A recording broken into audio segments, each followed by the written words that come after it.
Jom masak tom yum ayam yang sangat sedap dan mudah untuk dibuat. Ini adalah bahan-bahan yang kita akan guna. Mula-mula kita akan panaskan periuk, masukkan sedikit minyak. Kemudian mula-mula sekali kita akan masukkan bawang putih. Bawang putih ni 4 biji dah diketuk pakai lesung je. Masukkan lengkuas yang dah dihiris halus dan juga akar ketumbar. 1 biji bawang besar, kemudian ketuk serai, ketuk halia dan masukkan dekat dalam periuk. Tumis sehingga naik bau dan juga bawang tu layu. Kemudian masukkan lada. Kemudian masukkan ayam. Ayam ni saya pakai bahagian tulang. Bahagian tulang lagi sedap. Kalau korang nak pakai isi ayam pun boleh. Kemudian masukkan air.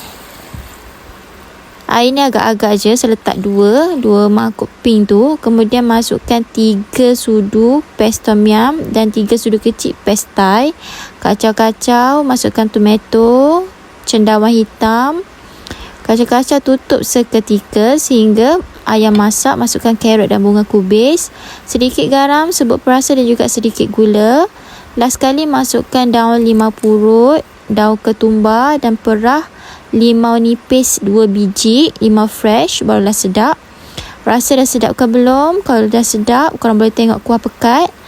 Dan masukkan 3 sendok susu cair bagi dia kau, pekat dan sedap.